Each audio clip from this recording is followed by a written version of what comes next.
गुरु परंपरा योग संस्थान में आपका स्वागत है। हम लोग वेद पढ़ रहे थे। वेद में हम लोगों ने कर्मकांड से संबंधित जो दर्शन था, मीमांसा दर्शन, जिसको कि पूर्व मीमांसा भी कहा जाता है, उसको उसके मुख्य बिंदुओं को देख लिया था। अब आज हम लोग वेदांत दर्शन, जो ज्ञान मीमांसा है, जिसको उपनिषद से माना गया, उपनिषद से वेदांत की उत्पत्ति हुई है, या वेद का अंतिम भाग उपनिषद है, तो इसलिए भी इसको वेदांत दर्शन कहा जाता है। और नाम उत्तर मीमांसा भी है। तो आज हम लोग वेदांत दर्शन को पढ़ेंगे। जिस तरीके से हम लोगों ने पढ़ा था जैमिनी जी के दर्शन में, यानी कि पूर्व मीमांसा में पढ़ा था कि मीमांसा सूत्र की शुरुआत हो रही है अथातो धर्म जिज्ञासा से, यानी धर्म के लिए वहां जोर दिया गया है। कर्मकांड है धर्म का। इसी तरीके से वेदांत में बात कही जा रही है। ठीक है साथी जी, कोई नहीं। उसी तरह वेदांत में जो ब्रह्म सूत्र है, जो मेन ग्रंथ है, वैसे तो वेदांत दर्शन दर्शन क्या है, पूरा उपनिषद से है, और उपनिषदों का सार ब्रह्म सूत्र है। तो ब्रह्म सूत्र को माना जाता है, बादरायण जी ने लिखा है, और ज्ञान मीमांसा के लिए ब्रह्म सूत्र ही आप पढ़ लें तो उसमें सारी शंकाओं का समाधान हो जाएगा। तो ब्रह्म सूत्र की शुरुआत हो रही है अथातो ब्रह्म जिज्ञासा। मीमांसा में कहा अथातो धर्म जिज्ञासा, वेदांत में कहा गया अथातो ब्रह्म जिज्ञासा। देख लीजिए, अंतर दोनों में यहीं से है, यानी ब्रह्म की जिज्ञासा करनी है। वैसे तो आप ही ब्रह्म हो और आपको ब्रह्म की जिज्ञासा करनी है, यानी जो आपके ऊपर पर्दा पड़ा, पर्दा हटाएंगे तो आप ब्रह्म ही हो। तो अथातो ब्रह्म जिज्ञासा का अर्थ होता है वह ब्रह्म के बारे में जानने के लिए ग्रंथ की शुरुआत करते हैं। अब ये तो हुई बात, हम लोगों ने अंतर जानने के लिए ये देख लिया कि था तो ब्रह्म जिज्ञासा है, था तो धर्म जिज्ञासा है। ये भूलिएगा भी मत, छोटा सा मंत्र है, वैसे भी नहीं भूलेंगे। सूत्र है। दरअसल वेदांत दर्शन का आधार क्या हम लोगों ने देखा, उपनिषद है। उपनिषद के जो गूढ़ विषय थे, बहुत सारे लोगों के लिए उपनिषद को समझना आसान नहीं होता है।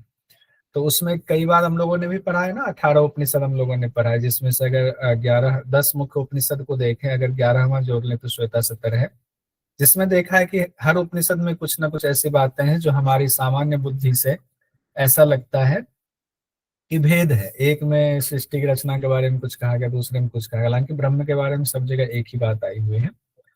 तो उस तरह जो विषमता दिखती, विषमता को दूर करने के लिए लोगों को लगा कि नहीं, ऐसा कैसे हो सकता, जब उपनिषद ज्ञान कांड है, सब में एक ही बात होनी चाहिए। तो उसको दूर करने के लिए बादरायण जी ने जहां जहां शंका थी और उसको एक समअप करके एक उपनिषद में क्या कहा गया, एक ग्रंथ की रचना की, जिसका नाम रखा गया ब्रह्म सूत्र। क्या रखा गया? ब्रह्म सूत्र रखा गया। तो ब्रह्म सूत्र क्या है? उपनिषदों का ही निचोड़ है, इसीलिए इसको वेदांत सूत्र भी कहा जाता है। ब्रह्म सूत्र के और नाम है शारीरक सूत्र भी कहा जाता है, कहीं कि शारीरिक सूत्र लिखा है, उसे शारीरक ज्यादा जगहों पर यही देखा जाता है। शारीरक मीमांसा है, उत्तर मीमांसा है, बहुत सारे नाम इसके हैं। अब ब्रह्म सूत्र के बारे में थोड़ा सा जान लेते हैं, उसकी संरचना का। तो ब्रह्म सूत्र में कुल 4 अध्याय हैं। कितने चैप्टर हैं? 4 चैप्टर हैं। हर अध्याय में कितना है? 4 पाद में हर अध्याय बटा हुआ। कितने पाद हो गए कुल? 4 अध्याय का कुल 16 पाद, यानी 16 पाद हो गए। और ब्रह्म सूत्र में कुल 555 सूत्र हैं। 555 सूत्र हैं, सभी 16 पाद मिला करके जो 4 अध्याय में।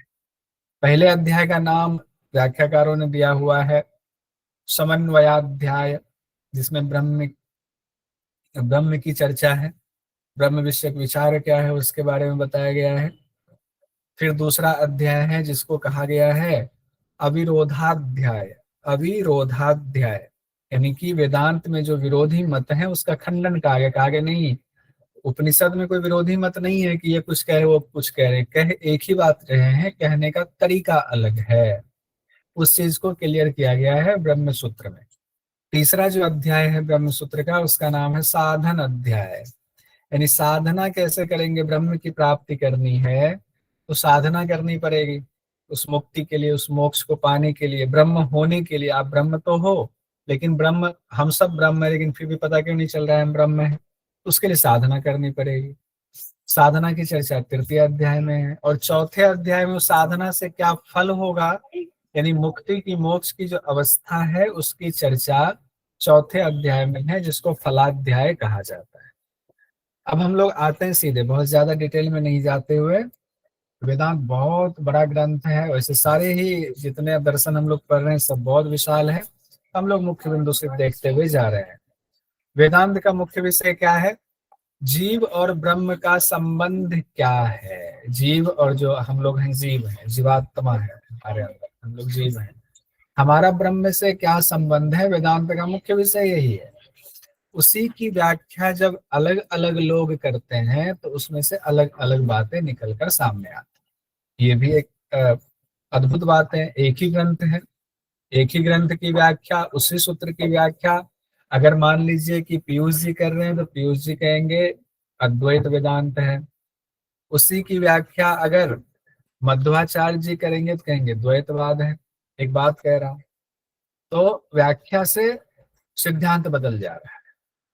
तो अनेक अनेक व्याख्याकारों ने व्याख्या की, ब्रह्म और जीव के संबंध को बताने की कोशिश की। तो जितने आचार्य हुए उनके अलग अलग मत हुए, तो अलग अलग संप्रदाय भी हो गए। कुछ संप्रदाय हम लोग देखते, कुछ देख रहे हैं बस। जैसे कि अभी हम लोग 6 संप्रदाय को बस देखते हैं। पहले तो ये जान लीजिए, वेदांत से जुड़े हुए जो महत्वपूर्ण ग्रंथ हैं, जिसको प्रस्थान त्रयी भी कहा जाता है। एक तो हम लोगों ने उपनिषद का देखा, दूसरा भगवद गीता भी है, तीसरा ब्रह्म सूत्र जो उपनिषद का निचोड़ है। तो कौन से 3 महत्वपूर्ण ग्रंथ हो गए? उपनिषद, भगवद गीता और ब्रह्म सूत्र। और उसमें से भी अगर कहे कोई एक ग्रंथ कौन से हैं, तो ब्रह्म सूत्र है, जो बादरायण जी ने लिखा है, वेद व्यास जी ने, भगवान वेद व्यास जी ने जो लिखा हुआ है। उसी ब्रह्म सूत्र के परंपरा में देखें तो कहा गया गौड़पादाचार्य जी हुए, गौड़पादाचार्य जी के शिष्य हुए गोविंद पादाचार्य जी, गोविंद पाद जी के शिष्य हुए शंकराचार्य जी। शंकराचार्य जी ने जो पूरा ब्रह्म सूत्र पढ़ा, उन्होंने अपना जो सिद्धांत दिया, जो भाष्य लिखा, तो वो अद्वैत वेदांत का सिद्धांत। अभी तक हम लोग वेदांत पढ़ रहे थे, ब्रह्मसूत्र वेदांत, ब्रह्मसूत्र वेदांत। अब जाकर के वो वेदांत में भी अब नाम अलग अलग आएगा, अब भेद होना शुरू हो जाएगा। अभी क्या हुआ? अद्वैत वेदांत। अद्वैत वेदांत के बारे में कहा जाता है उच्चतम अवस्था है वेदांत की, उससे ऊपर कोई सोच ही नहीं पाया। किसी का कॉन्शियसनेस का लेवल वहां तक नहीं जा पाया जहां तक शंकराचार्य जी का जा पाया। सब उससे पहले ही अटक गए हुए, ऐसा माना जाता है। दूसरे एक महान पुरुष हुए, महान विद्वान हुए, रामानुजाचार्य जी। रामानुजाचार्य जी तकरीबन कहा जाता 1017 ईस्वी में हुए, 120 साल तक जीवित रहे। और रामानुजाचार्य जी का जो है समय शंकराचार्य जी से 200 साल के बाद माना जाता है। तो ये तकरीबन आप देखेंगे शंकराचार्य जी का जन्म कब हुआ था। शंकराचार्य जी सिर्फ 32 साल जीवित रहे, सिर्फ 32 साल की उम्र में उनको समाधि लग गई। और रामानुजाचार्य जी 120 साल रहे। उन्होंने जो सिद्धांत दिया वो है विशिष्ट अद्वैत का सिद्धांत। देखिए, रामानुजाचार्य जी भी अद्वैत से मना नहीं कर रहे हैं, अद्वैत उनके अंदर भी है, उनके सिद्धांत में भी है, लेकिन वो कह रहे हैं कि विशिष्ट अद्वैत है। क्या है विशिष्ट अद्वैत, हम देखेंगे नीचे जाकर के। मध्वाचार्य जी एक हुए, 13वीं शती में मध्वाचार्य जी हुए, 1200 कुछ ईस्वी का इनका काल माना जाता है, जिसमें इन्होंने तो बिल्कुल अलग व्याख्या कर दी, द्वैतवाद कह दिया। अद्वैत से इनका संबंध, अद्वैत नहीं द्वैत है, एकदम द्वैतवाद ही है, दो है। अब ये सब भी सवाल आया था ना, द्वैतवाद क्या है, अद्वैतवाद क्या है, विशिष्टाद्वैत क्या है। तो आज ध्यान से पढ़िए, क्लास में रहिए और सारा कंफ्यूजन क्लियर करते हैं हम लोग। फिर 14वीं शताब्दी में आए एक महान आचार्य और आए, जो निम्बार्क नाम उनका हुआ, निम्बार्क। और इन्होंने दिया द्वैताद्वैत का सिद्धांत, लेकिन इसमें भी अद्वैत छिपा हुआ है। लेकिन द्वैत अद्वैत, द्वैताद्वैत में द्वैत अद्वैत का सिद्धांत, और इसी को भेदा भेद भी कहा जाता है। फिर एक आए 15वीं शताब्दी में, जिनको कहा जाता है वल्लभाचार्य जी। वल्लभगढ़ यहाँ दिल्ली के पास है, वल्लभगढ़ वाला इलाका वल्लभाचार्य जी के नाम पर है। इन्होंने जो अपना सिद्धांत दिया, ब्रह्म सूत्र को पढ़ा, उस पर भाष्य किया, उस पर जो रचना की, उसमें जो इन्होंने ब्रह्म और जीव का संबंध बताया, तो कहा शुद्धाद्वैत है, यानी शुद्ध अद्वैत है। अब अद्वैत में भी इन्होंने शुद्ध कर दिया, शुद्ध अद्वैत है। और इन्होंने पुष्टि मार्ग, उसी को पुष्टि मार्ग भी कहा जाता है। पुष्टि मार्ग दरअसल भागवत पुराण के शब्द हैं, तो उसको पुष्टि मार्ग भी कहा जाता है, शुद्ध अद्वैत को। उसके बाद 19वीं शताब्दी में आए तो स्वामी विवेकानंद जी हुए, जिन्होंने नव्य वेदांत का सिद्धांत दिया। नव्य वेदांत, वेदांत में भी नया वेदांत, बिल्कुल नया, नए तरीके से इन्होंने व्याख्या की। अब इनको देखिए आचार्यों के नाम, काल और उनके ग्रंथ का भी नाम एक बार देख लेते हैं, आपका रिपीटेशन हो जाएगा, याद हो जाए। शंकराचार्य जी हुए 788 ईस्वी से 820 ईस्वी, सिर्फ 32 साल की उम्र तक रहे। और मत अद्वैत का, जिसको इंग्लिश में नॉन डुअलिज्म कहा जाता है, कोई डुअलिटी नहीं है, नॉन डुअलिज्म। ग्रंथ शारीरक भाष्य कहा जाता है। आचार्य रामानुजाचार्य जी 1017 से 1137 माना जाता है। इन्होंने सिद्धांत दिया विशिष्ट अद्वैत का, विशिष्टाद्वैत, क्वालिफाइड मोनिज्म का सिद्धांत इन्होंने दिया। और ग्रंथ है श्री भाष्य, ये ध्यान रखिए, ग्रंथ याद रखना चाहिए, क्या पता एग्जाम में पूछते। रामानुजाचार्य जी श्री भाष्य। मध्वाचार्य जी हुए रामानुजाचार्य जी के बाद। उन्होंने तो, मध्वाचार्य जी का तो जरूर नाम याद रखिएगा, क्योंकि उन्होंने तो बिल्कुल अद्वैत को हटाकर द्वैतवाद का सिद्धांत दे दिया, द्वैतवाद का। तो ये क्वेश्चन थोड़ा सा भारी पड़ता है, ये वाला मामला। अद्वैतवाद इतनी हिम्मत हुई कि उन्होंने शंकराचार्य जी के सिद्धांत को पूरी तरह से काटते हुए कहा नहीं, डुअलिज्म वाला मामला है, जीव ब्रह्म का संबंध।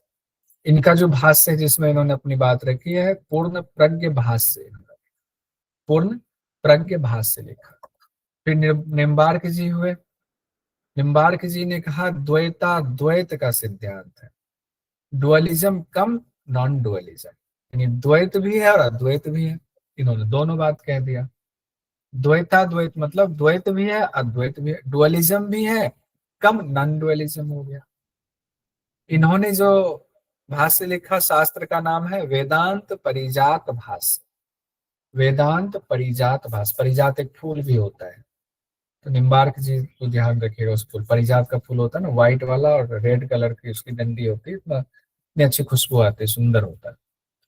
उसके बाद वल्लभाचार्य जी, वल्लभाचार्य जी ने शुद्ध अद्वैत का दिया, प्योर नॉन डुअलिज्म का सिद्धांत दिया। और इनका ग्रंथ रहा, इन्होंने अपने अनुभाष्य में इस सिद्धांत का प्रतिपादन किया, अनुभाष्य में शुद्धाद्वैत, प्योर नॉन डुअलिज्म। अब हम लोग पढ़ते हैं जो सबसे इंपॉर्टेंट है, शंकराचार्य जी का पढ़ते हैं। शंकराचार्य जी ने क्या दिया, अद्वैत वेदांत का सिद्धांत दिया। शंकराचार्य जी का जन्म कब हुआ है, 788 ईस्वी, 820 में समाधि लग गई, 788 820। शंकराचार्य जी ने कहा नॉन डुअलिज्म। तो पहले हम लोग जब शंकराचार्य जी को पढ़ते हैं, उनकी परंपरा में जो गुरु शिष्य परंपरा के लिए कुछ पंक्तियां हैं, उसको देखते हैं गुरु वंदना के लिए। ओम नमो ब्रह्मादिभ्यो ब्रह्म विद्या संप्रदाय कर्तृभ्यो वंश ऋषिभ्यो महदभ्यो नमो गुरुभ्यः सर्व पल्लव रहितः प्रज्ञान घनः प्रज्ञर्थो ब्रह्मैवाहम् अस्मि। ओम नारायणं पद्म भवं वसिष्ठं शक्ति च तत्पुत्र पराशरं च व्यासं सुकं गौड़पदं महान्तं गोविंद योगीन्द्र मथास्य शिष्यं श्री शंकराचार्य मथास्य पद्मपादं च हस्तमल्कं च शिष्यं तं त्रोटकं वार्तिक कारमन्यान् अस्मद्गुरु संतत मानतो अस्मि। अब पूरी परंपरा है, इसका अर्थ भी देख लीजिए। अर्थात ब्रह्म विद्या संप्रदाय के प्रवर्तकों, ऋषियों और महान गुरुओं को नमस्कार है। सभी उपद्रवों से रहित, ब्रह्म के बारे में कह रहे हैं, सभी उपद्रवों से रहित प्रज्ञान घन जो वो चेतना मात्र है, कॉन्सियसनेस मात्र है, जो सबकी आत्मा का अर्थ वही है, प्रज्ञर्थ, वही ब्रह्म मैं हूं। प्रथम गुरु भगवान नारायण है। पहले नारायण भगवान, देखिए परंपरा में पहले नारायण भगवान आए, नारायण भगवान के शिष्य हुए ब्रह्मा भगवान, उन्हीं से, नारायण भगवान से ही उनकी उत्पत्ति मानी जाती है, पद्म से उत्पत्ति मानी जाती है, इसलिए पद्म सब आया हुआ है। ब्रह्मा भगवान के पुत्र हुए वशिष्ठ मुनि, ये हम लोगों ने पढ़ा हुआ है। और वशिष्ठ मुनि के पुत्र हुए शक्ति जी, ये भी हम लोगों ने वशिष्ठ संहिता में पढ़ा हुआ है, शक्ति जी का नाम। फिर शक्ति जी के पुत्र हुए पराशर जी। पराशर मुनि का भी नाम हम लोग जानते हैं, वेद व्यास जी के पिता। मत्स्यगंधा से संसर्ग के बाद वेद व्यास जी उत्पन्न हुए थे। पराशर जी के पुत्र हुए वेद व्यास जी, और व्यास जी के पुत्र हुए सुखदेव जी। शिष्य सुखदेव जी हैं। सुखदेव जी के शिष्य हुए गौड़पाद जी, और गौड़पाद जी के शिष्य गोविंदपाद जी हुए, महान योगी। और गोविंदपाद जी के शिष्य हुए शंकराचार्य जी। भगवान आदि गुरु शंकराचार्य जी की बात हो रही है। शंकराचार्य जी तक हो। अब शंकराचार्य जी के भी 4 शिष्यों की चर्चा है। शंकराचार्य जी के 4 शिष्य हैं पद्माचार्य, हस्तामलकाचार्य, तोटकाचार्य और सुरेश्वराचार्य। इनको वार्तिककार नाम से कहा गया। तो इस महान गुरु परंपरा को मैं नमन करता हूँ। तो इनके बाद भी और भी लाइनें हैं तो इसमें लेकिन मैंने यहाँ तक ही लिखा। अब इसमें देखिए एक एक चीज को हम लोग वेदांत का जानने की कोशिश करते हैं। वेदांत में भी कौन से वेदांत का, जिसकी व्याख्या इन्होंने की आदि गुरु शंकराचार्य जी ने की। आदि गुरु शंकराचार्य जी के गुरु कौन हुए? गोविंदपाद। गोविंदपाद के गुरु कौन हुए? गौड़पाद। अगर ये 3 नाम भी अभी रखें शंकराचार्य जी के संदर्भ में तो ठीक रहेगा। और ऐसा नहीं कि गौड़पाद जी से शंकराचार्य जी की मुलाकात नहीं हुई। गौड़पाद जी के शिष्य हुए गोविंदपाद, गोविंदपाद जी के शंकराचार्य जी। तो ऐसा भी कहा जाता है गौड़पाद जी ने शंकराचार्य जी को शिक्षा भी दी थी, और गोविंदपाद जी को कहा था कि आप इनको संभालो, बहुत अच्छा शिष्य है। तो गोविंदपाद जी के शिष्य हुए शंकराचार्य जी। फिर जो है गौड़पाद जी आश्रम छोड़कर चले गए थे। अब एक और चीज चर्चा आती है कि वेद व्यास जी ने भी खुद आगे ने बादरायण जी ने भी शंकराचार्य जी को प्रेरणा दी थी और कहा था कि तुम भाष्य लिखो, ब्रह्म सूत्र पर भाष्य लिखो। ये भी चर्चा आती है। अद्वैत वाले इस बात को अक्सर चर्चा करते हैं। तो वेदांत का मुख्य विषय क्या हुआ? जीव और ब्रह्म का संबंध। वही विषय अब अद्वैत में आएगा। तो आदि गुरु शंकराचार्य जी ने अब मत देना शुरू किया, जो व्याख्या की है उसको देखिए। और उन्होंने बहुत सुंदर व्याख्या करते हुए सबसे पहले ही कहा है जीव और ब्रह्म दो नहीं है, जीव और ब्रह्म एक ही है। जीव के ऊपर पर्दा पड़ा, पर्दा हटाएंगे तो ब्रह्म ही हो, ये वाली स्थिति है। तो उनके इस मत को कहा गया अद्वैत। अद्वैत मतलब दो नहीं है। ऐसा नहीं कि भगवान अलग है और हम जीवात्मा अलग है, वो दो हो जाएंगे। एक सृष्टि के कर्ता धर्ता अलग होंगे और एक हम उसमें नाचने वाले अलग होंगे। तो दो होंगे तो वो डुअलिटी वाली बात आ जाएगी। नॉन डुअलिटी है, अद्वैत है, दोनों एक ही है।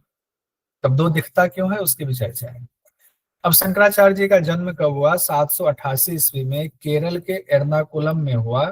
काल्टी गांव कहते हैं। काल्टी गांव में कई जगहों पर गांव का नाम जो है थोड़ा भेद हो जाता है शब्दों की वजह से। और सिर्फ 32 साल तक रहे, यानी 820 ईस्वी में उन्होंने समाधि ले ली थी, अपने शरीर को त्यागा, उनको मोक्ष की प्राप्ति हो गई। शंकराचार्य जी के पिता का नाम शिवगुरु था।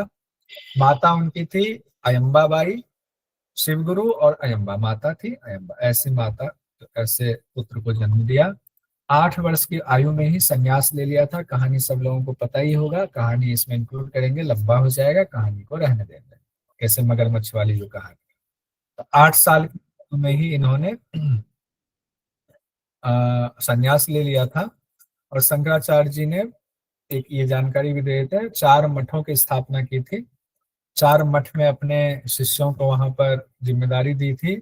एक मठ गोवर्धन मठ, फिर श्रृंगेरी मठ, शारदा मठ, ज्योतिर्मठ। इसके अलावे भी 1-2 मठ और हैं जो बाद में कहते हैं कि शंकराचार्य जी की प्रेरणा से बनाई गई। बहुत सारे लोग दावा करते हैं, बहुत सारे कहते हैं नहीं मठ है।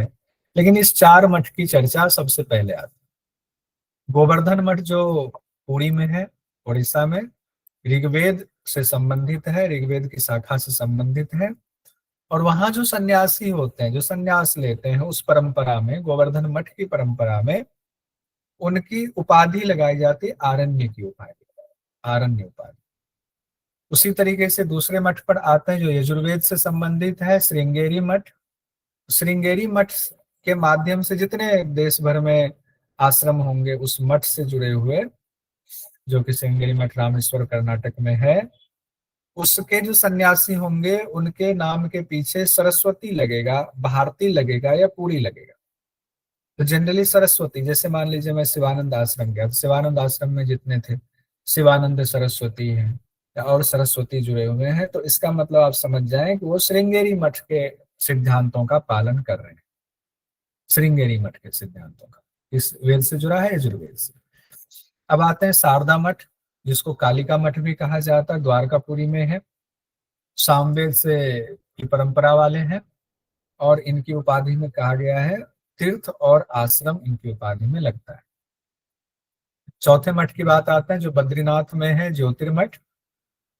अथर्ववेद को मानने वाले, अथर्ववेद की परंपराओं में चलने वाले, उपाधि गिरि, पर्वत और सागर कहा गया। गिरि, पर्वत और सागर, ये तीन उपाधि की चर्चा ऐसे आती। मोटा मोटा हम लोग पढ़ते जा रहे हैं। शंकराचार्य जी के चार प्रसिद्ध शिष्य की चर्चा जो होती है उसमें पद्माचार्य जी, हस्तामलकाचार्य जी, तोटकाचार्य जी और सुरेश्वराचार्य जी। सुरेश्वराचार्य जी को ही कहते हैं मंडन मिश्र का नामकरण सुरेश्वराचार्य जी के रूप में हुआ था। अब आइए हम लोग अद्वैत वेदांत में जगत के बारे में देखते हैं, फिर सृष्टि की रचना का भी। तो हम लोग जगत के बारे में देखने से पहले ये सब देख लेते हैं और बहुत सुंदर चीज अभी शुरुआत करने वाला, इंटरेस्टिंग करने वाले हैं। ध्यान से देखिएगा। अद्वैत वेदांत में पहले देखिए जगत क्या है। जगत को मिथ्या माना है। मिथ्या का अर्थ झूठा नहीं है। मिथ्या का अर्थ है माया से परिपूर्ण परिवर्तनशील जगत। अभी कुछ और है, 1 सेकंड बाद या 10 सेकंड बाद या 1 घंटे बाद वो बदल जाएगा। तो इसी के लिए कहा गया है, भगवान आदि शंकराचार्य जी कहते हैं ब्रह्म सत्यम जगन मिथ्या जीवो ब्रह्मैव नापरः। याद कर लीजिए इसको। ब्रह्म सत्यम जगन मिथ्या जीवो ब्रह्मैव नापरः। क्या है? ब्रह्म सत्यम जगन मिथ्या जीवो ब्रह्मैव नापरः। याद कर लीजिए। ब्रह्म ज्ञान वली माला में ये कहा गया है, आदि शंकराचार्य जी ने लिखा हुआ है। कहा गया ब्रह्म सत्य है, जगन मिथ्या है। मिथ्या मतलब जगत परिवर्तनशील है। जीव और ब्रह्म अभिन्न है, दो नहीं एक ही है। और जो जगन मिथ्या है ना, मिथ्या को जो लोग कहते हैं, शंकराचार्य जी तो कहते हैं जगत मिथ्या झूठा है, तो ऐसा नहीं है।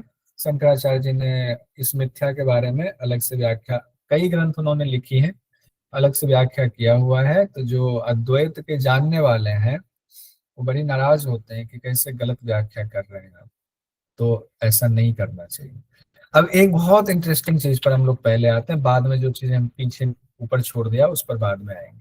सृष्टि की रचना कैसे हुई इसकी चर्चा करते हैं। और रचना हुई तो सूक्ष्म से स्थूल कैसे आया, ये सुंदर बिल्कुल साइंटिफिक तरीके से बताया गया है।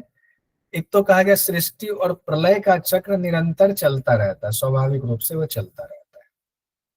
जब अब उसमें बहुत ज्यादा नहीं है, मैंने डायरेक्ट आ गया, एक लाइन लिखा, दूसरी लाइन में हमने लिखा हुआ है कि सबसे पहले 5 महाभूत का आविर्भाव होता है। कैसे? माया, माया से आकाश, ब्रह्म पर माया का प्रकोप होता है और माया ब्रह्म की ही शक्ति है। माया का जो है स्वाभाविक रूप से माया अपना प्रभाव छोड़ती है और माया से आकाश की उत्पत्ति होती है, आकाश से वायु, वायु से अग्नि, अग्नि से जल, जल से पृथ्वी। ये हम लोग जानते हैं, वही सीक्वेंस है यहाँ पर। लेकिन अभी जो आकाश, वायु, अग्नि, जल, पृथ्वी उत्पन्न हो रहे हैं बहुत सूक्ष्म है, ये वो वाला नहीं है जो आकाश दिख रहा है। जो वायु आप महसूस करते हैं, जो अग्नि आप देखते हैं, जो जल पीते हैं, अभी उस जल, उस अग्नि, उस पृथ्वी की बात नहीं है, उस सूक्ष्म की बात हो रही है, जो सूक्ष्म जो अभी आपको दिखाई नहीं दे सकता।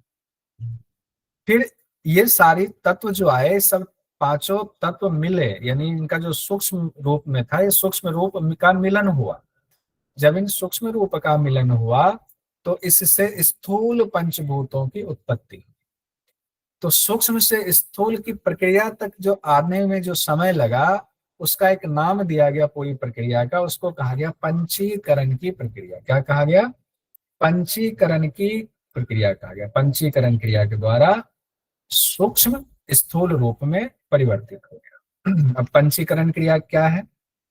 तो पंचीकरण की क्रिया, अब देखिए, अगर आप में से अभी कोई भी पानी पीने चले जाएंगे, इधर उधर चले जाएंगे, ये भूल जाएंगे, ये नहीं समझ में आएगा, नहीं समझ में आएगा तो दोबारा मत पूछिएगा, तो दिक्कत है। ठीक है, इसको ध्यान से देखिए।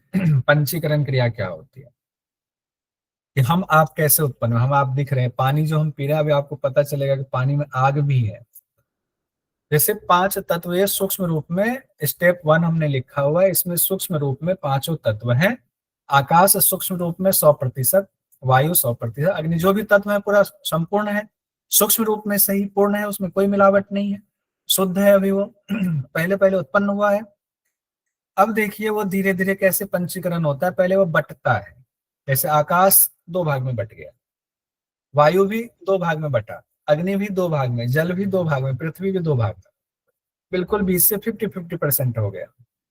यहां तक आराम से समझ गए, बिल्कुल स्टेप 2 बिल्कुल आसान था, 50-50% में बट गया।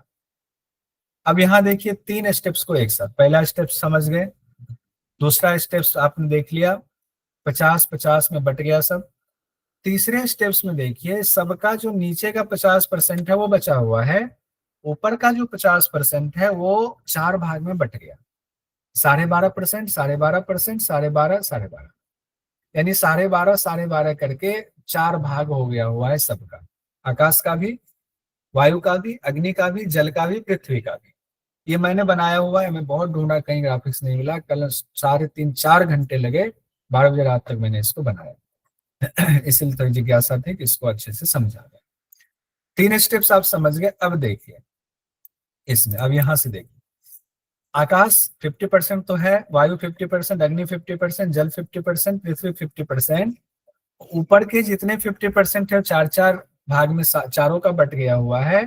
अब पांचों क्या कह रहे हैं, पांचों का कि अदला बदली थोड़ा करते हैं, यानी 50% तुम्हारा घर का रहेगा, थोड़ा सा तुम्हारे घर से चावल ले लेते हैं, तुम्हारे घर से दाल ले लेते हैं, सब आपस में बांटेंगे। तो आकाश के पास तो आकाश है ही, बाकी जो 50% है उसमें उसके 4 हिस्से किए, तो आकाश अपने पास, आकाश तो 50% रख लिया ना, बाकी जो 4 हिस्सा आकाश का है जिसमें कि 12.5, 12.5%, वो बाकी चारों को दे दिया एक एक हिस्सा, यानी आकाश ने अपना 12.5% वायु को दिया, 12.5% अग्नि को दिया, 12.5% जल को दिया, 12.5% पृथ्वी को दिया।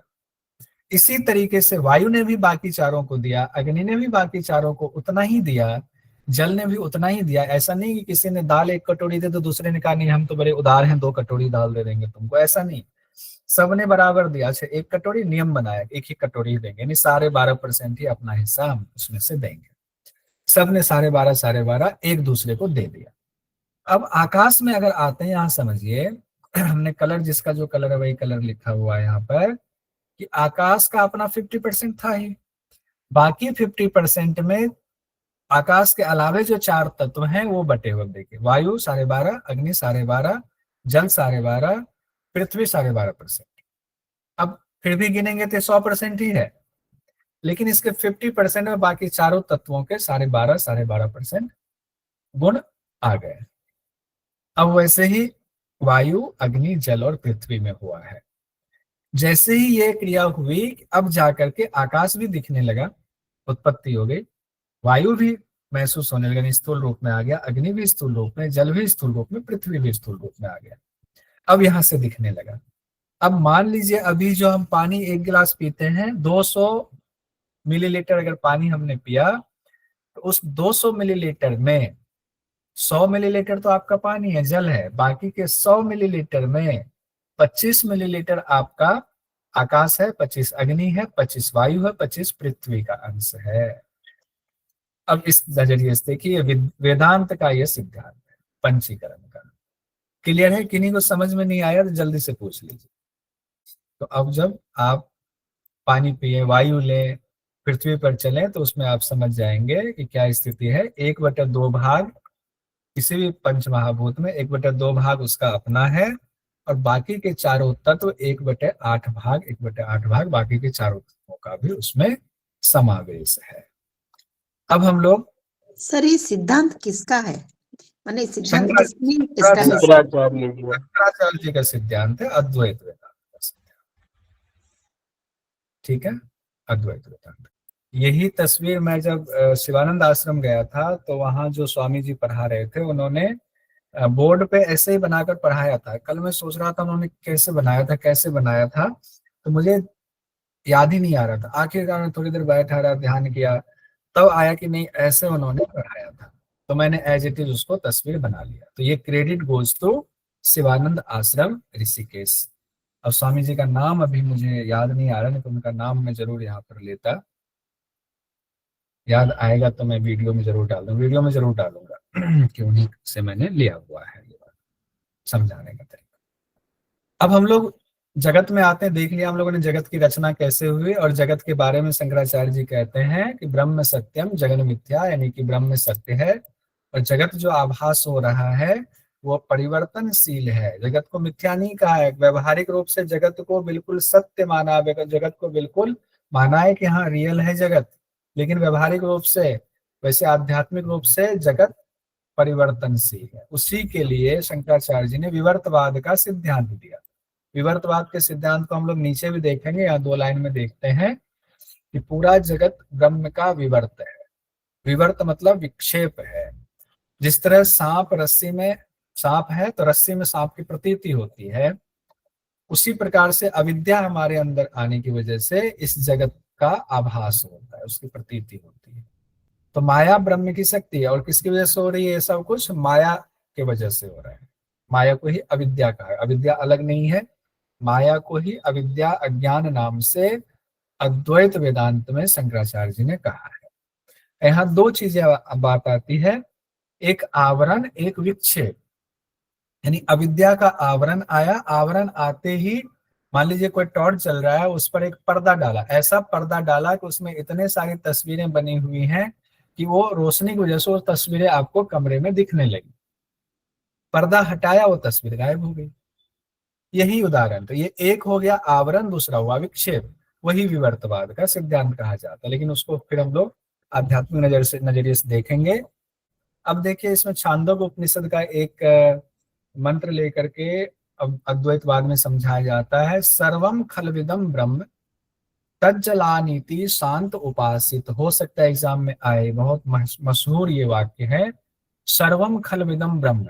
इससे ध्यान रखिए, सर्वम खलविदम ब्रह्म, एकदम याद कर जाइए, सर्वम खलविदम ब्रह्म, ये संपूर्ण जगत ब्रह्म ही है, उसी से उत्पन्न हुआ है।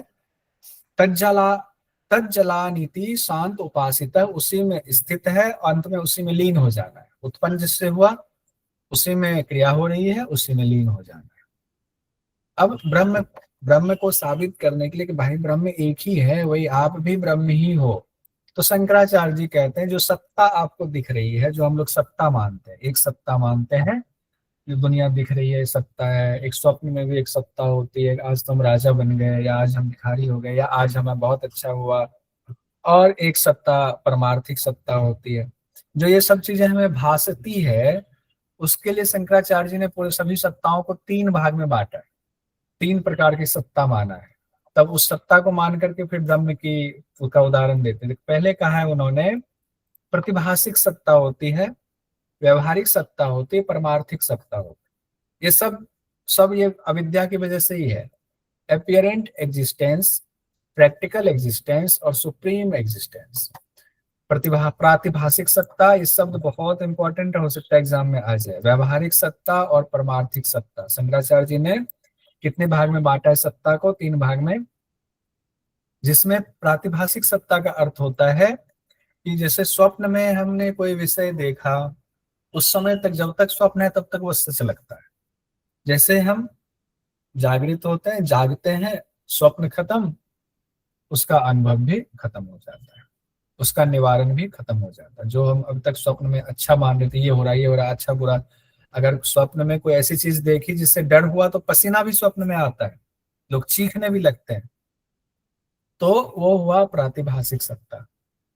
दूसरा है व्यवहारिक सत्ता। व्यवहारिक सत्ता में जैसे सोकर उठे, अभी यहाँ ये, अब कोई ये मान ले कि शंकराचार्य जी कहते हैं कि सब कुछ जो है मिथ्या है, तो मिथ्या का अगर गलत अर्थ लगा दे तो ये तो नहीं होना चाहिए, टेबल है कि नहीं, जोर से हाथ मारा, लगा चोट, ऐसा की बात, अरे नहीं नहीं, ये व्यवहारिक है, स्वप्न नहीं देख रहे, व्यवहारिक सत्ता है ये। वैसे तो स्वप्न में भी चोट लगती है। आपको बताऊं, मैं ऋषिकेश में आश्रम में था, तो मैं सोया हुआ था और मुझे लगा कि स्वप्न में मुझे लगा पाँव पे कुछ आ गया है, मेरे पाँव पे कुछ चढ़ा हुआ है, कीड़ा वगैरह कुछ। मैंने स्वप्न में इतनी जोर से पाँव मारा कि पाँव जो है सीधे दीवार से, नाखून बढ़ा था, दीवार में पाँव लगा और नाखून मेरा टूट गया, वहां से वो ब्लड निकलने लगा। मैं उठा, मैंने देखा, अब ब्लड निकलने, मैंने कहा अब नींद भी आ रही थी, सुबह 4 बजे उठना भी था। तो जो कहते हैं कि नहीं स्वप्न वाली चीजें जो है वो आपको नुकसान नहीं पहुंचा है, मुझे तो हुआ। अब नाखून जो 2-3 दिन तक मेरा दर्द करता रहा, फिर उतना टूट के निकला, फिर जाकर के वो ठीक हुआ। तो स्वप्न में ऐसा भी होता है, अपना मैं सच्ची घटना मैंने बताया। व्यवहारिक सत्ता, जैसे टेबल है, कुर्सी है, अभी मैं आपसे बात कर रहा हूँ, ये लैपटॉप है, ना लगेगा हम स्वप्न देख रहे हैं तो गाल पकड़ के खींचिए अपना ही, देखिए आप स्वप्न में हैं कि क्या है। ना तो मम्मी को बोलिए कि थोड़ा पिंच करो मम्मी, तो उदित जी कहेंगे कि वो बेलन लेके मम्मी मारती थी बचपन में, कहीं को मार के देखो कि मैं हूँ, जगा हुआ हूँ कि नहीं। तो वो हो गया व्यवहारिक सत्ता, व्यवहारिक जीवन में इस्तेमाल होने वाली चीज है, बेलन भी। और परमार्थिक सत्ता, सुप्रीम एग्जिस्टेंस कहा गया, शुद्ध सत्ता को कहते हैं जिसमें कोई परिवर्तन नहीं होता है। सुप्रीम एग्जिस्टेंस में कोई परिवर्तन नहीं होता है, तो एक्चुअली सब कुछ ऐसी चीज है जिसमें कोई परिवर्तन नहीं होता है। तो अभी जो जगत है वो प्रातिभाषिक सत्ता की अपेक्षा अधिक सत्य है, और परमार्थिक सत्ता की अपेक्षा कम सत्य है। यानी व्यवहारिक जगत के बारे में कहा गया बीच का है। बीच का क्या? प्रातिभाषिक से अधिक सत्य, परमार्थिक से कम सत्य, यही जगत का आधार बताया गया है। 3 प्रकार के भेद भी बता रहे हैं। 3 प्रकार के कौन से भेद होते हैं? कहा कि सजातीय भेद होता है, विजातीय भेद होता है, स्वगत भेद होता है। अब जैसे अब किसमें होगा? व्यवहारिक जगत जो है इसमें 3 प्रकार के भेद हुए। अब मान लें सजातीय भेद क्या होता है? एक ही जाति हुई, एक ही जाति में एक गाय है, एक बिल्ली है। एक ही जाति मनुष्य जाति है, एक इंडियन है, एक अमेरिकन है। ये सजातीय भेद हो गया। विजातीय भेद क्या हुआ? विजातीय भेद में हुआ गाय और बकरी, इंसान और कौवा, ये विजातीय भेद हुआ। जाति अलग है तो विजातीय कहा गया। स्वगत भेद क्या होता है? एक ही वस्तु में 2 अलग अलग अंगों का भेद होना। जैसे मेरा शरीर है, मेरे शरीर में एक हाथ है, एक सिर है, तो हाथ और सिर एक ही नहीं है ना, अलग अलग है। लेकिन क्या मैं अलग हूं? संपूर्ण रूप से मैं एक ही हूं। यह ब्रह्म को समझाने के लिए कहा गया है। अब देखिए, ब्रह्म के बारे में कहते हैं ब्रह्म में ना सजातीय भेद है, ना विजातीय भेद है, ना स्वगत भेद है। ब्रह्म में कोई भेद नहीं। ब्रह्म की सत्ता को स्थापित करने के लिए सारी बात चल रही है। शंकराचार्य जी आत्मा को ही ब्रह्म मानते, वो नहीं कहते हैं कि आत्मा अलग है और ब्रह्म स्वरूप हो जाए बाद में जाकर के, नहीं, आत्मा ही ब्रह्म है। आत्मा पे पर्दा पड़ा अविद्या का, विद्या हरते आत्मा ब्रह्म है। तो माया की तरफ ब्रह्म को भी कहा है अनिर्वचनीय, माया को भी अनिर्वचनीय कहा है। तो अनिर्वचनीय सिद्धांत अगर आए तो कहा अद्वैत वेदांत का सिद्धांत है। अनिर्वचनीय जिनकी हम चर्चा ही नहीं कर सकते, उनको बता ही नहीं सकते। तो ब्रह्म को जब हम विचार से जानने का प्रयास करते हैं तो ईश्वर क्या, ईश्वर के बारे में भी कहा गया है। हम लोग कहते हैं ईश्वर, ईश्वर और ब्रह्म में अलग है। जब ब्रह्म को हम अपने विचार से जानने की कोशिश करते हैं तो हमारी नजर में, हमारे विचार में वो ईश्वर हो जाते हैं। बेसिकली ईश्वर भी नहीं है, ब्रह्म ही सब कुछ है, लेकिन हम ये मानते हैं कि वो ईश्वर है। जब हमने उनको ईश्वर माना अपने विचार से तो वो सगुण साकार हो गए, ईश्वर सगुण साकार हो गए अद्वैत वेदांत के मुताबिक। और जो निर्गुण निराकार हो गए वो तो ब्रह्म है। तो ईश्वर भी जब हमारा विचार हट जाएगा तो ईश्वर भी ब्रह्म ही है, हम खुद ही ब्रह्म है। अब दूसरी बात कहेगी, ईश्वर विश्व का उपादान और निमित्त कारण दोनों है। जैसे मिट्टी से घड़ा तैयार होता है तो उपादान और निमित्त कारण समझिए। उपादान क्या हुआ? मिट्टी उपादान कारण हुआ, जो घड़ा, 3 चीजें हुए। घड़ा बना, किससे बना? मिट्टी से। बनाने वाला कौन? कुम्हार। तो एक तो मिट्टी है, तो मिट्टी हो गया उपादान कारण, कुम्हार हो गया निमित्त कारण। जैसे अर्जुन का है तुम निमित्त मात्र बनो, युद्ध करो, मारो सबको, मरना तो है ही। तो निमित्त हो गया कुम्हार या चाक हो गया। तो ऐसे कहा गया है कि विश्व का उत्पादन, मतलब उपादान और निमित्त कारण ब्रह्म ही है, वो ईश्वर ही है। अब आते हैं हम लोग माया की चर्चा हो रही कि माया का कैसे जो है आक्षेप आया। माया मतलब अविद्या, माया मतलब अविद्या। कहाँ पर माया मतलब अविद्या? अद्वैत वेदांत में शंकराचार्य जी के मुताबिक माया अविद्या एक ही है। उन्होंने माया के कई नाम बताए हैं शंकराचार्य जी ने। अविद्या, अध्यास, अध्यारोप, भ्रांति, विवर्त, भ्रम, नाम रूप, अव्यक्त, मूल प्रकृति, सब अविद्या ही है। बाकी जगहों पर ऐसा नहीं है। अद्वैत में ये कहा गया कॉन्शियसनेस कितनी किस उच्चतर स्तर की बात हो रही है। माया ब्रह्म में निवास करती है, ये जो अविद्या है कहाँ निवास करती है? ब्रह्म में निवास करती है। माया का आश्रय कहाँ है? ब्रह्म में है। फिर भी ब्रह्म माया से प्रभावित नहीं होते, ब्रह्म नहीं प्रभावित हो रहे माया से, आश्रय होने के बावजूद भी। अब माया की विशेषता के बारे में बताया गया है अद्वैत वेदांत में। माया अध्यास है, सुपर इम्पोजिशन है। सुपर इम्पोजिशन, जहां जो वस्तु नहीं है उसको कल्पित करना अध्यास कहा गया है। वही जो हमने कहा, टॉर्च पे दे दिया, है तो नहीं लेकिन दिखता चारों तरफ है, हटा दो अविद्या का पर्दा, कुछ भी नहीं है। माया विवर्त है, अपीयरेंस मात्र है। रूप बदलने के अर्थ में माया यानी अविद्या अपीयरेंस मात्र है। माया ब्रह्म की शक्ति है जिससे एक ब्रह्म ही अनेक हो जाता है, और ब्रह्मविद वही है जो अनेक में भी एक शक्ति देखता है, वही ब्रह्मविद है। माया अनिर्वचनीय है, क्योंकि अनिर्वचनीय का यहाँ तात्पर्य ये तो है कि हम अपने शब्दों से उनकी व्याख्या नहीं कर सकते। अनिर्वचनीय का जो शब्द सटीक होता है, लाइन, न सत न असत, न सत असत दोनों, ये अनिर्वचनीय होता है। अगर एग्जाम में आए तो ये वाला लगाएंगे। माया अस्थाई होता है, स्थाई तो है नहीं, माया अस्थाई है क्योंकि ज्ञान से इसका अंत होता है। एक और चीज, अब जिसको हम जीवात्मा या आत्मा कह रहे हो, आत्मा एक ही है, ब्रह्म को ही आत्मा जीवात्मा कहा गया है। इसका मतलब है कि आत्मा, पूरे दुनिया की आत्मा एक ही है। हम लोग क्या है, घड़ा है, घड़े में पानी भरा हुआ है, ऊपर से चांद या सूर्य की रोशनी पड़ रही है तो सभी घड़ा में सूर्य दिख रहा है, तो सूर्य तो एक ही है। घड़ा फूटता जाएगा, सूर्य कहाँ है, नहीं है, सूर्य ही सूर्य है। आत्मा के बारे में कहा गया अद्वैत वेदांत में, आत्मा एक है, अज्ञान के कारण अनेक प्रतीत होता है। बाकी दर्शन में ऐसा नहीं है, न्याय में, वैशेषिक में, सांख्य दर्शन में, मीमांसा दर्शन में आत्मा को अनेक माना गया है।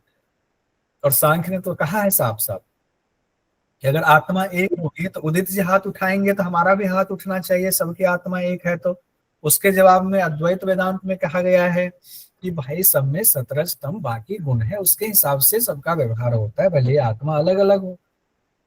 सही बात है कि नहीं? तो ठीक है, तर्क वितर्क ये चलता रहता है। राहिसा जी कुछ कह रही है। नमस्ते सर।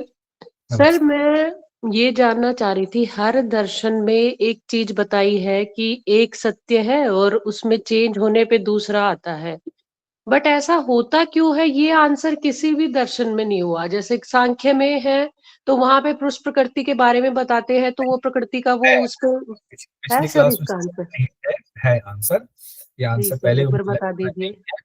आंसर अभी भी आया हुआ था। स्वाभाविक वाद का सिद्धांत है, स्वभावतः ये होता है, परिवर्तन होना है। जैसे कि उसके लिए उदाहरण ये दिया जाता है, अद्वैत वेदांत के विद्वान देते हैं कि जैसे वृक्ष है, वृक्ष बीज बन जाता है, बीज रूप में वो हो जाता है, बीज जमीन में गिरा, अब जब उसकी स्थिति आएगी, बीज गिरते ही वो पौधा नहीं बन जाता, जब उसका समय आएगा तब वो अपने आप फिर पौधा बन जाएगा, फिर बीज होगा, फिर पौधा। ये स्वाभाविक सिद्धांत है।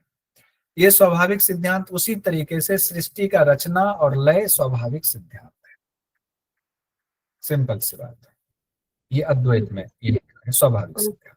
थैंक यू ठीक है, सर। अब हम लोग आते हैं कि जब आत्मा का प्रतिबिंब अविद्या में पड़ता है तब वह जीव कहलाता है। उस वक्त वह आत्मा शरीर, इंद्रिय, मन इत्यादि अनेक उपाधियों से सीमित हो जाता है, जबकि वो बेसिकली व्यापक है, कॉन्सियसनेस है, लेकिन तब वो जीव हो जाता है क्योंकि वह एक घड़ा में अब बंद हो गया। ये घड़ा है हमारा घड़ा, इस घड़ा में जो बंद हो गया अब वो जीव कहलाएगा। तो फिर जीव और ब्रह्म का क्या संबंध है? तो कहा गया उपाधि की वजह से दोनों का भेद है, उपाधि अलग अलग है। जैसे कि एक ही व्यक्ति का आप कहेंगे ब्रह्म की उपाधि, कहेंगे कैसे समझे इस बात को? अब राहिसा जी को ही ले लेते हैं। राहिसा जी ने सवाल पूछा कि राहिसा जी अपने घर में किसी की बिटिया है, और जब राहिसा जी कॉलेज जा रही हैं तो हाँ स्टूडेंट है, तो उपाधि हो गया ना, बेटी और छात्र, दो उपाधि हो गया। है तो राहिसा जी एक ही है। उसी तरीके से अद्वैत वेदांत में कहा गया है आत्मा और जीव ब्रह्म एक ही है, अभिन्न है, भिन्न बस उपाधि है, हम नाम ले रहे हैं वही है। अद्वैत में बंधन और मोक्ष के बारे में क्या कहा गया है? ये बहुत सारी बातें हैं, लगता है एक दिन में नहीं हो पाएगा, इसको कल भी लेना पड़ेगा या कल दिन में क्लास ले लेंगे। आत्मा का शरीर के साथ आसक्त हो जाना बंधन है। आत्मा शरीर में आसक्त हो गया, जुड़ गया तो बंधन है। अज्ञान हट गया, बंधन खत्म, तो आत्मा ब्रह्म हो गया। आत्मा का ये आप नहीं कहेंगे अद्वैत में कि आत्मा ब्रह्म में जाके अवस्थित हो गया, अवस्थित नहीं होता है इसमें। अवस्थित तो बाकी दर्शन में होगा, जहां अपना असली स्वरूप होगा तो जाके अपने घर में जाकर के निवास कर रहा है, फिर निकलेगा, ऐसा नहीं है। वो ब्रह्म ही है, उसी में मिल गया, उसको कहीं जाने की जरूरत नहीं, जहां है वहीं ब्रह्म है।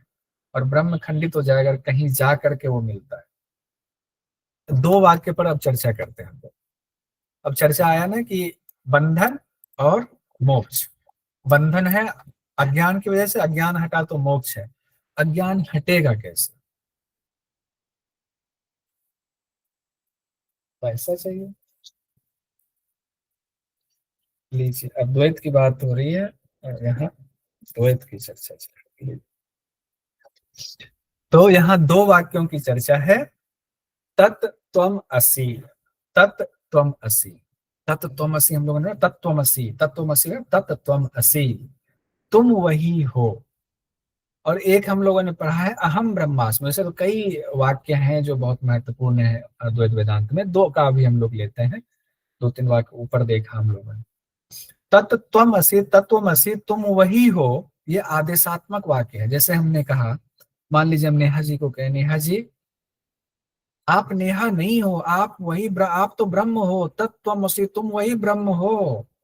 अच्छा ब्रह्म है, अब क्या करें? जिज्ञासा जगी, नेहा जी करें मैं तो ब्रह्म हूँ, अब क्या करना है? मैं ब्रह्म हूँ तो मैं कैसे मैं मान लो ब्रह्म हूँ? लेकिन उनको मेरे ऊपर बड़ा भरोसा है, कह रहे नहीं आपने कहा तुम तो होंगे, लेकिन हमें तो अब ब्रह्म है तो हमें तो वैसा ही होना चाहिए, महसूस क्यों नहीं हो रहा है? तो महसूस होने के लिए फिर कहा गया आप साधना करो। फिर साधना की चर्चा आएगी। जब साधना कर लेंगे, साधना के बाद फिर हम कहेंगे, साधना जब उनकी दृढ़ हो जाएगी तो वो एकदम अवस्था ऐसी पहुंच जाएगी, परिपक्व अवस्था, तब गुरु कहेंगे अब ये भाव करो, अहम ब्रह्मास्मि, मैं ही ब्रह्म हूं। अब वो जैसे ही गुरु ने ये बात कही, अब अहम ब्रह्मास्मि का अभ्यास किया, ओ ब्रह्म सब, उनको जो है तो अद्वैत हो गए, सब कुछ तो मैं, सब यही, सब जो दिख रहा है सब ब्रह्म में दिख रहा है, सब ब्रह्म ही है। यानी अनेक में एक होगा, वो सारा व्यवहार चलेगा जगत का, लेकिन अनेक में एक का भाव होके चलेगा। अब इसको थोड़ा सा तोड़ के स्टेप वाइज देखते हैं क्या है। अब साधना कैसे होगी? जो हमने कहा कि नेहा जी साधना करेंगे, कैसे करेंगे? तो शंकराचार्य जी ने ज्ञान को ही मोक्ष का उपाय माना, क्योंकि अज्ञान है, अज्ञान को हटाना मतलब ज्ञान होना, तो ज्ञान मोक्ष का उपाय है। तो मोक्ष किसको प्राप्त हो? इसमें बड़ा कहा गया, इसके लिए एलिजिबिलिटी चाहिए, साफ साफ बताया इसमें।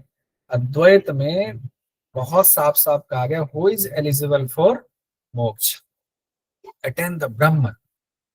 अब कौन ब्रह्म को अटेन कर सकता है, ब्रह्म स्वरूप में अवस्थित हो सकता है? तो उसके लिए कहा गया जिसके अंदर कुछ खास क्वालिटी होगी पहले तो वही उसकी साधना के योग्य है। साधन चतुष्ट है, साधन चतुष्टय से मतलब है ये अधिकारी है, ये उसके अंदर की क्वालिटी की बात हो रही है कि अगर आप विवेकवान हो, वैराग्यवान हो, सठ संपत्ति वाले हो, मुमुक्षुत्व हो, तो हम ये मानेंगे कि आप अधिकारी हो, आप एलिजिबल हो गुरु से ज्ञान प्राप्त करने। तो गुरु के पास भी आप जाओगे तो पहले कहेंगे चार चीजों को लेके आओ अपने अंदर, तब ज्ञान देंगे ब्रह्म का। तो कौन सी चार चीजें कही गई है? विवेक, वैराग्य, षट संपत्ति, मुमुक्षु। विवेक है ना डिस्क्रिमिनेशन, वैराग्य एब्सेंस ऑफ डिजायर, डिजायरलेस, षट संपत्ति छह ऐसी संपत्ति कौन कौन सी है, मुमुक्षुत्व ऐसा मतलब जिज्ञासा, सुपर जिज्ञासा होनी चाहिए। अब ये एक ग्रंथ है, दो ग्रंथ की बात मैं नाम लेता।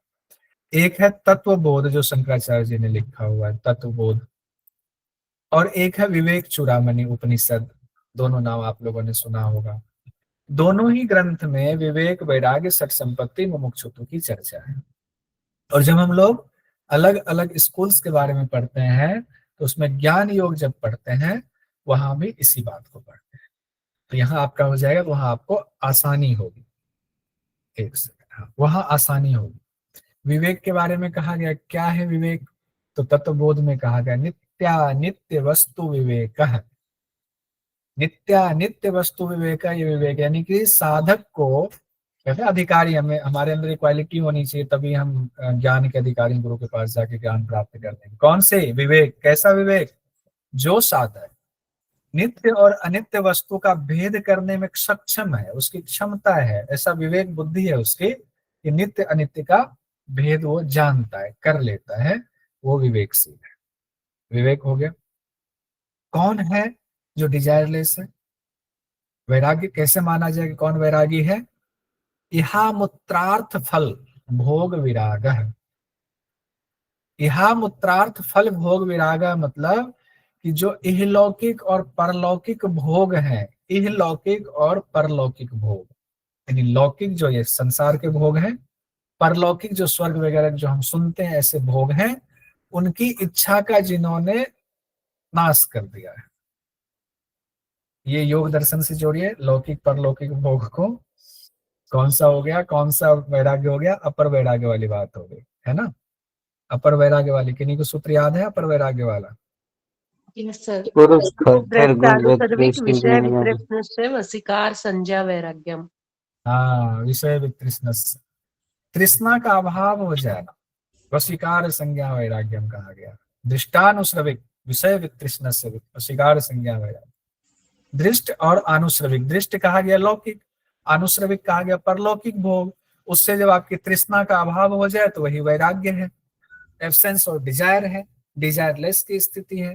तो ये क्वालिटी आपके अंदर होनी चाहिए अगर आप चाहते हो ब्रह्म को अटेंड करना। तो ये स्थिति अगर आप ब्रह्म होना चाहते हो, अविद्या को हटाना चाहते हो, तो ये आपकी क्वालिटी होनी चाहिए। तीसरी क्वालिटी सट संपत्ति है।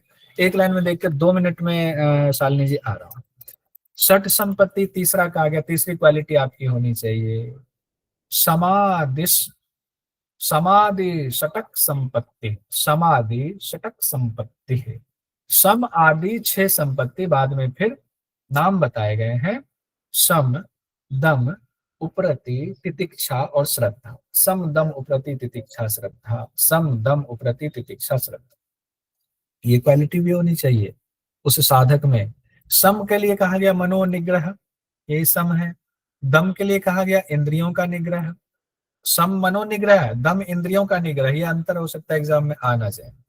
उपरति कहा गया स्वधर्म अनुष्ठान, मैंने बिल्कुल टू द पॉइंट जो लिखा है ग्रंथ में वही लिखा है, अपनी तरफ से कुछ नहीं लिखा। उपरति स्वधर्म अनुष्ठान। तितिक्षा में कहा गया सर्दी गर्मी सुख दुख सहन करने की क्षमता हो जाए, तितिक्षा है। श्रद्धा गुरु और शास्त्र में विश्वास श्रद्धा है। समाधान के लिए कहा गया चित्त एकाग्रता को समाधान का, सीधा चित्त एकाग्रता समाधान। 3 क्वालिटी की बात होगी। 3 आपके एलिजिबिलिटी हो गई कि आप मैट्रिक पास भी हो, 10+2 भी हो और आप ग्रेजुएशन भी, मास्टरी भी होनी चाहिए। 4 क्वालिटी। चौथी है मुमुक्षुत्व। मुमुक्षुत्वम चेति, मोक्ष प्राप्त करने की प्रबल इच्छा, प्रबल इच्छा को कहा गया है मुमुक्षुत्व। अब जब आपको ये 4 क्वालिटी हो गई तब आप जाइए गुरु के पास। गुरु कौन होंगे? जिन्होंने वेदांत पद्धति से मोक्ष को प्राप्त किया है वही होंगे। सांख्य से किया है वो वाले नहीं। अब वेदांत से जाना चाहते हैं, वेदांत के नियम है, इसी पद्धति में जाइए। अब जाइए आप गुरु के पास जिन्होंने वेदांत पद्धति से ब्रह्म स्वरूप जो हो गए हैं, लेकिन व्यवहार कर रहे हैं व्यवहारिक सत्ता के हिसाब से, लेकिन वो अनेक में एक देख रहे हैं। अब वहां गुरु के पास फिर क्या प्रक्रिया होगी उसकी चर्चा हम लोग कल की क्लास में करेंगे। कल की क्लास दोपहर में रख लेते हैं, या जैसा कहें शाम को ही रख लेंगे, शाम को ही रख लेंगे, दोपहर में कम होगा, शाम करके कल इसको कंप्लीट कर देंगे। और कल ही हम लोग इसमें फिर जो बात आती है ना तत्व मीमांसा, आचार मीमांसा, ज्ञान मीमांसा क्या है, इसकी भी चर्चा हम लोग कर लेंगे। कल षड दर्शन कंप्लीट हो जाएगा।